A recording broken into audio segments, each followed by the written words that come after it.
जय हिंद दोस्तों। आज की हम इस वीडियो के माध्यम से जानने का प्रयास करेंगे पंचायती राज व्यवस्था के बारे में। पंचायती राज व्यवस्था क्या होता है और इसका क्या कार्य होता है? इसके अंतर्गत कौन-कौन से सदस्य आते हैं? इन तमाम चीज़ों की चर्चा करेंगे इस वीडियो में, ठीक है?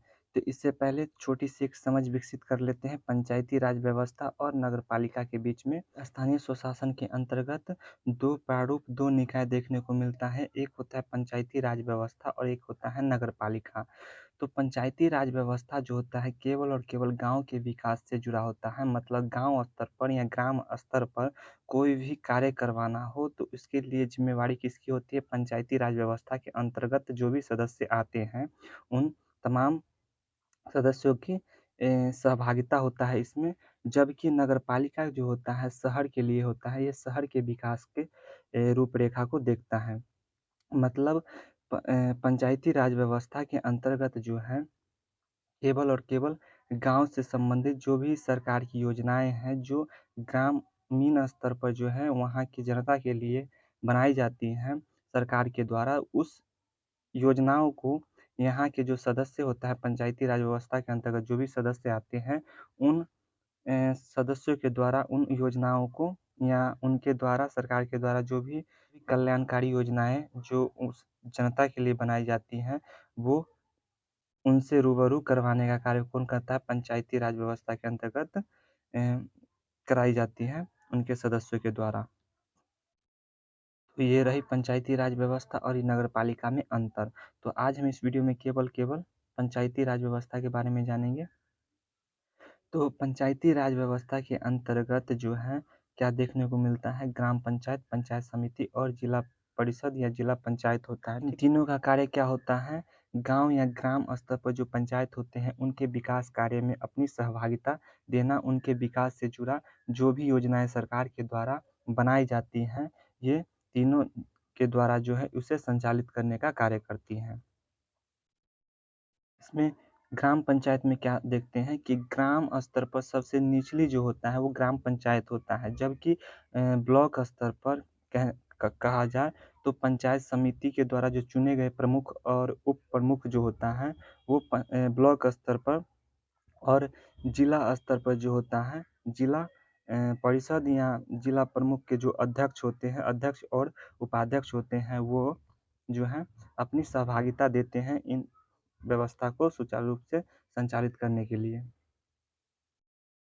यानी पंचायती राज व्यवस्था के अंतर्गत जो हम क्या देखते हैं, त्रिस्तरीय व्यवस्था है पंचायती राज व्यवस्था, ठीक है? इसके अंतर्गत हम ग्राम पंचायत, पंचायत समिति और जिला परिषद देखते हैं, जो ग्रामीण स्तर पर जो है ग्राम पंचायत का गठन किया गया है। इसके सदस्य होते हैं, ठीक है? मुखिया, सरपंच, पंच, वार्ड मेंबर और पंचायत समिति होते हैं, ठीक है? जबकि पंचायत समिति के द्वारा जो प्रमुख या उप प्रमुख जो है जिसका चुनाव पंचायत समिति करते हैं, वह ब्लॉक लेवल पर होता है, ब्लॉक स्तर का प्रतिनिधि करता है जनता का, ठीक है? जबकि जिले स्तर पर जनता का प्रतिनिधि कौन करता है? जिला परिषद होता है, ठीक है? तो ये बेसिक जानकारी थी इन तमाम सदस्यों के बारे में। अब देखते हैं इसके कार्यक्षेत्र, ठीक है? अब देखते हैं पंचायत सदस्यों के बारे में। इससे पहले थोड़ा-सा जान लेते हैं कि पंचायती राज व्यवस्था को जोड़ा गया है 73वां संविधान संशोधन 1973 के द्वारा, जिनमें 29 विषय को शामिल किया गया है। इन विषयों पर जो है पंचायती राज व्यवस्था जो है कानून व्यवस्था को बना सकते हैं उन 29 विषयों को जो इनमें शामिल हैं। अब इनके सदस्यों की बात किया जाए तो पंचायत स्तर पर जो है इनके सदस्य कौन-कौन होते हैं? तो आपको पता होगा कि पंचायत स्तर पर इनके जो सदस्य होते हैं पंच, सरपंच, मुखिया, ठीक है ना? वार्ड सदस्य और मुखिया होता है, ठीक है? और इनके क्या-क्या कार्य क्षेत्र हैं? और एक पंचायत समिति होते हैं पंचायत स्तर पर। जबकि पंचायत समिति जो है वो अपने बीच से एक प्रमुख और एक उप प्रमुख को चुनता है जो ब्लॉक स्तर पर जनता का प्रतिनिधि होता है, ठीक है? तो अब इसके कार्यक्षेत्र के बारे में जान लेते हैं। मतलब ये जो सदस्य होते हैं इनके क्या कार्यक्षेत्र हैं, ठीक है? आपको पता होगा कि एक पंचायत के अंदर कई सारे वार्ड होते हैं, ठीक है? कई सारे मतलब 10, 12, 15 वो जनसंख्या के आधार पर डिपेंड करता है, यानी कि 500 की आबादी वाला क्षेत्र के आधार पर जो है एक वार्ड सदस्य या एक वार्ड का गठन किया जाता है, ठीक है? उस तरह आबादी के हिसाब से होता है। तो जितने वार्ड सदस्य होंगे उतना ही क्या होगा, पंच होगा, ठीक है? तो एक पंचायत स्तर पर जो होता है उसके जो सदस्य होते हैं कौन-कौन होता है?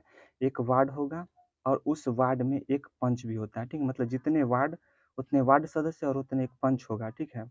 और उस पंचायत पर में एक मुखिया होता है जो पंचायत का जो होता है ग्राम प्रधान कहलाता है, ठीक है? जो कार्यपालिका का कार्य करता है, ठीक है? जबकि सरपंच जो होता है और पंच न्यायपालिका का कार्य देखता है, मतलब इनके जो अधिकार क्षेत्र बनता है वो न्याय निर्णय का बनता है, वो न्याय निर्णय का कार्य कर सकता है पंच और सरपंच, ठीक है? आपसी सहयोग से ये किसी भी मामला को जो पंचायत स्तर पर कोई भी जो मामला लोगों के बीच आता है उसको सुलझाने का कार्य कौन करता है? पंच और सरपंच आता है, इनके अधिकार क्षेत्र में आता है। जबकि ऐसा आप गाँव समाज में रह रहे हैं, तो ऐसा देखने को मिलता होगा कि कोई भी मसला होता है तो उस पे और लोग भी सहभागिता अपना दिखाते हैं और भी लोग मतलब शामिल होते हैं, मुखिया भी शामिल होते हैं।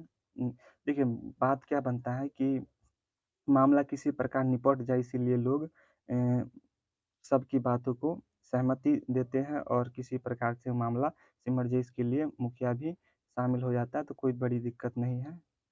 लेकिन ये उसके अधिकार क्षेत्र में नहीं आता है, ठीक है? देखिए, पंचायत स्तर पर जो मुखिया होता है, ठीक है? उसके कार्य को ठीक ना, कार्य में सहयोग करने के लिए वार्ड सदस्य होता है। यानी कि कोई भी कार्य करवाना हो, तो डायरेक्ट मुखिया को तो नहीं पता चलेगा क्योंकि कोई भी काम होता है उस वार्ड में होगा, वार्डे-वार्ड काम होता है ना? कोई भी काम करवाना हो तो वार्डे-वार्ड होता है काम। तो जो भी कार्य करवाना हो वार्ड सदस्य को कहा जाता है, बताया जाता है, जी हमारे यहाँ इस चीज़ की कमी है। तो ये जो है मुखिया को सूचित करता है और ये दोनों कार्यपालिका का कार्य करता है मतलब सरकार के द्वारा जो भी योजनाएँ बनाई जाती हैं, योजनाएँ आती हैं ग्राम स्तर पर, वे दोनों जो हैं आपसी सहयोग से उस योजनाओं को लोगों से अवगत करवाता है और उस योजना का लाभ दिलवाता है जनता को, ठीक है? जबकि पंच और सरपंच का कार्य क्या होता है? न्याय निर्णय का कार्य होता है। अब देखते हैं राज्य सरकार का जो प्रतिनिधि होता है पंचायत स्तर पर, ग्राम स्तर पर, ठीक ना? वो कौन-कौन होता है? जिस प्रकार आपको पता होगा कि पंचायत स्तर पर जो जनता का प्रतिनिधि कौन करता है? मुखिया करता है, ठीक है ना? ठीक उसी प्रकार राज्य सरकार का प्रतिनिधि होता है जो राज्य सरकार का प्रतिनिधि होता है जो उस पंचायत स्तर पर जो भी कार्य होता है उसको देख-रेख करने का कार्य कौन करता है? ग्राम सेवक जिसको हम बीडीओ बोलते हैं, विलेज डेवलपमेंट ऑफिसर होता है। वो राज्य सरकार का प्रतिनिधि करता है, जिस प्रकार जनता का प्रतिनिधि मुखिया करता है ठीक उसी प्रकार, ठीक है ना? और ब्लॉक स्तर की बात किया जाए तो ब्लॉक स्तर पर जो है राज्य सरकार का प्रतिनिधि कौन करता है? बीडीओ करता है ना? और और जनता का प्रतिनिधि कौन करता है? ब्लॉक समिति के द्वारा जो चुना गया प्रमुख होता है, ठीक है? प्रमुख, उप-प्रमुख, ठीक है? वो जो है जनता का प्रतिनिधि करता है, जबकि बीडीओ राज्य सरकार का। ठीक उसी प्रकार जिला स्तर की बात किया जाए, तो जनता का प्रतिनिधि जिला पार्षद करता है, ठीक उसी प्रकार राज्य सरकार का जो प्रतिनिधि होता है, राज्य सरकार के द्वारा जो राज्य सरकार के द्वारा जो एम्प्लॉयी जो बनाए जाते हैं, जो अफ़सर भेजे जाते हैं, वो जिला पंचायत अधिकारी होता है, वह राज्य सरकार का प्रतिनिधि करता है जिला स्तर पर। तो इस प्रकार आपने सभी सदस्यों के कार्यक्षेत्र को देखा, अब अगली वीडियो में हो सकता है इसके चुनाव की प्रक्रियाओं के बारे में जानेंगे कि इनका चुनाव कैसे होता है, अप्रत्यक्ष किसका होता है, प्रत्यक्ष रूप से किसका चुनाव होता है। तो वीडियो लंबा होने की वजह से आज इतना ही रहने देते हैं। अब अगली वीडियो में चुनावी से संबंधित वीडियो आएगा। आज के लिए बस इतना है। आपको वीडियो कैसा लगा कमेंट करके बता सकते हैं, लाइक भी कर सकते हैं।